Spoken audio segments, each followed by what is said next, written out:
Hello, everybody, and welcome back to another episode of the Daily Crypto News. And now, my big question of today is, what is your favorite cryptocurrency? And also, which coin do you think would do the best in the next altcoin run? And now, the reason, at least the main reason I'm asking that, is because it's really been looking the last couple of days like an altcoin run is up here soon. We don't know whether it's already going on right now, but really it's looking like it's really going to start sometime soon with some really fresh and crazy gains. However, with that also comes a very big question of what coin should you pick? What coin should you go for? And when should you sell it? When should you switch over? All of that. So I'm wondering, what coin do you think will do the best this run, and what is your favorite one? All right, massive spike in network activity helps drive Chainlink price higher. Chainlink's intense uptrend seen throughout the past several weeks has allowed Link to set fresh all-time highs once again. The cryptocurrency rallied as high as 650 before facing some rejection that sparked a slight sell-off, although it is now in the process of journeying back up to these highs. New data shows that a massive spike in network activity is helping to drive the cryptocurrency higher, signaling that the latest leg of its multi-year high is being driven by fundamental strength rather than pure investor hype. So for Chainlink specifically, I've been asking you guys and asking a couple of my friends a lot, like, what do you think is driving the price so much? What's helping it do good right now, and really, what's going on? Because for VeChain and for Cardano, we all know a lot of crazy announcements have come out, so it's pretty obvious that those coins have taken the lead and gone up like crazy. But for Chainlink, the main announcements were already a couple of weeks ago, so I'm kind of wondering really, what's pushing it? Is it hype or is it fundamentals? And now the more people I've been asking, the more secure or sure I am that it's more so fundamentals rather than hype. It's not that many people that are just hyping it up for the sake of hyping. Really, a lot of people I've talked to said, this coin has the potential, this coin is very unique, this coin has some crazy partnerships already, and maybe it's not so much about the latest news, but just about what the coin can do. And the way that I value coins, at least how I think coins should be valued, is what type of use case they really have and how many people they will influence / change their lives. So if you check a coin and you want to know what its value should be, I think we should take a look or consider how many people's lives it changes and kind of relate it from that point on forward. If it doesn't really change people's lives, I don't really care about it. And if, if it changes billions, in this case with Chainlink, that could really be so and really just do a lot of good for the world. It's just higher up on my list because I think it really deserves it. And by the way, for the first time ever, I did a YouTube premiere right now, again on YouTube, on my last video with VeChain. I don't know if it's nice or if it's really sucky. I have no idea, but I tried it out a little bit by accident. But let me know what you guys think about it. Were you there for the VeChain premiere or did you miss it? Let me know. And also, what do you think about premieres in general? Do you think they're cool or are they stupid or what? And also, maybe I did the premiere a little bit too late. I don't even know, guys. I have no idea. But make sure you check the VeChain videos out, guys. It's always good stuff on there, so make sure you always check them out. And just be sure to check out all my videos and make sure you press the like button and subscribe if you are enjoying the daily crypto news. Chainlink sets fresh highs as whales continue accumulating Link. As well, we actually do not have real data on exactly what of the addresses are kind of accumulating. At least I do not have all the data, but some places like Glassnode here have a lot of this stuff, and they said, or at least data from analytics platform Glassnode reveals that the top 1% of Link addresses now holds nearly 77% of the token supply. Link percent balance of top 1% addresses just reached a 2-year high of 76.725%. And you can see the rapid increase that happened over the last couple of months. It went from 55% just a year ago to about 77% right now, which is a huge increase and a 50% increase almost. And I find it really crazy that they're getting into it so heavily. And I'm also wondering a little bit what the upper structure is looking like for Chainlink, because I have not checked that out in a very long while. I'm kind of wondering. And then also, Link sees a boom in network activity.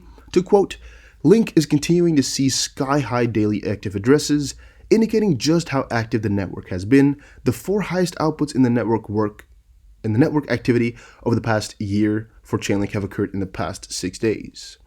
Yeah, it broke all-time high. It's been doing ridiculously good, and it's really crazily active as well.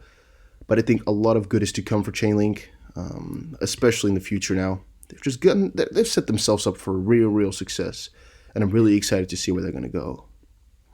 One article I'm going to go over in another video later today, but I just want to hint here, is rumor. Are Ripple and VeChain entering into a partnership via SBI? And again, if you want a very elaborate story and all of that, make sure you check out the video later tonight, because I'll gather some more stuff and really talk about it. But since that video won't be out for another couple of hours, I'll give you guys a little bit of a hint. There is currently a rumor in the crypto community that VeChain and Ripple might be entering into a partnership. However, there is currently no hard evidence. Nevertheless, VeChain CEO Sunny Lu recently stated in an interview that both companies could be good partners. And yeah, a lot of this hype, a lot of these things are going around. And since a couple of hints came out, for example by Crypto Eddie, that SBI Holdings is planning to build a traceability system for agriculture based on the VeChain blockchain, yeah, there could be some crazy partnerships coming out from all of this and some really crazy things that are going to be coming up. But again, I'll talk about that later tonight, so make sure you check out the videos as more on that will come as I discover more as well. Charles Hoskinson's Cardano giveaway is a big, fat scam. Cardano users should exercise caution not to fall for this giveaway scam spotted by Charles Hoskinson. He said on Twitter, "It has come to my attention that a scam has been floating around using my conference keynote to promote a giveaway. This is a scam. Please report it to YouTube. We will take legal action if we can against those responsible." And it's always the same situation, There's scammers who go around to every crypto trying to make it seem like, send me some money, I'll send you 10 times as much back. It's happening for a ton of crypto, some tech companies as well. And I think the reason it's so simple to do is because YouTube finds it very hard to ban those channels. I don't know why, because I think a lot of them are just hacked channels, and even the advertisements, a lot of them are just being are going through the system of Facebook advertisements or of YouTube advertisements, but I think just YouTube actually. I've never seen them on Facebook just quite yet, because YouTube's this deciding system, or what is it called, flagging system, is pretty strange, pretty bad.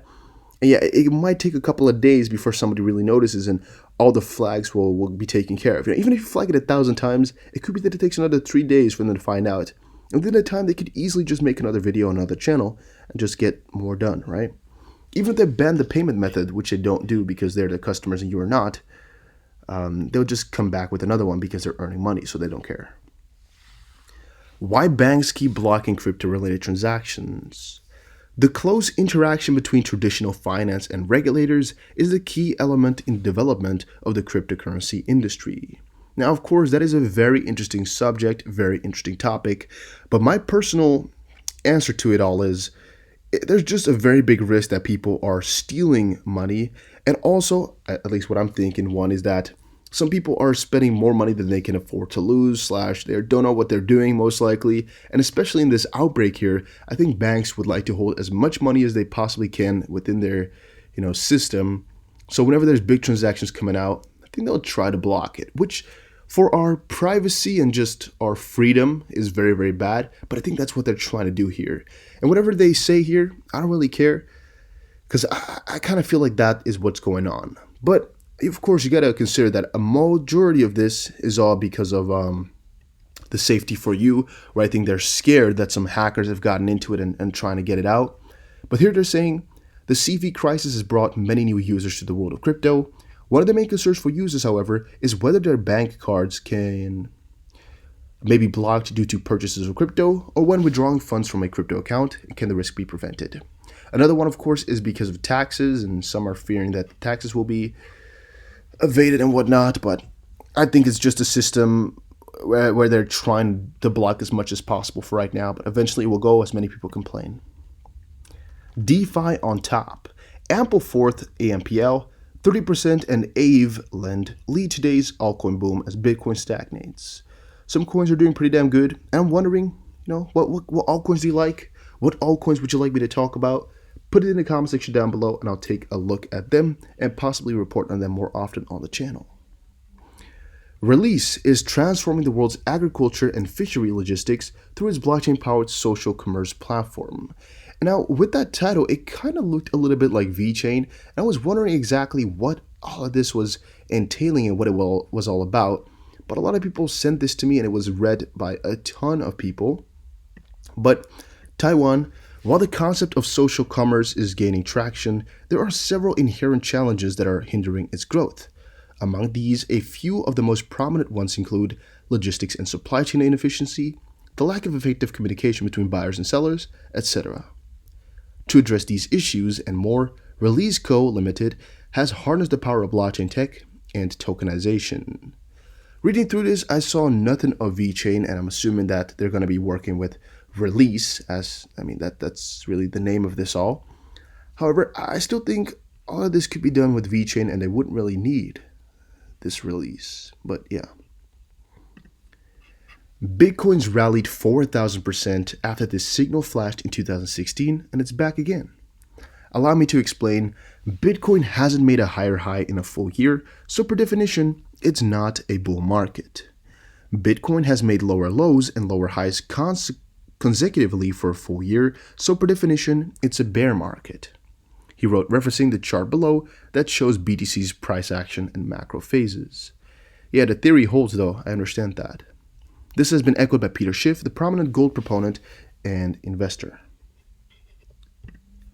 Binance CEO shares glimpse of Binance Card beta testing. CZ follows the company's Swipe acquisition with a tantalizing tease of the much-awaited crypto debit card. Binance CEO CZ tweeted an image of the Binance Card in use. The upcoming debit card will let customers spend crypto for fiat transactions, and Binance acquired digital wallet and Visa debit card platform Swipe this week.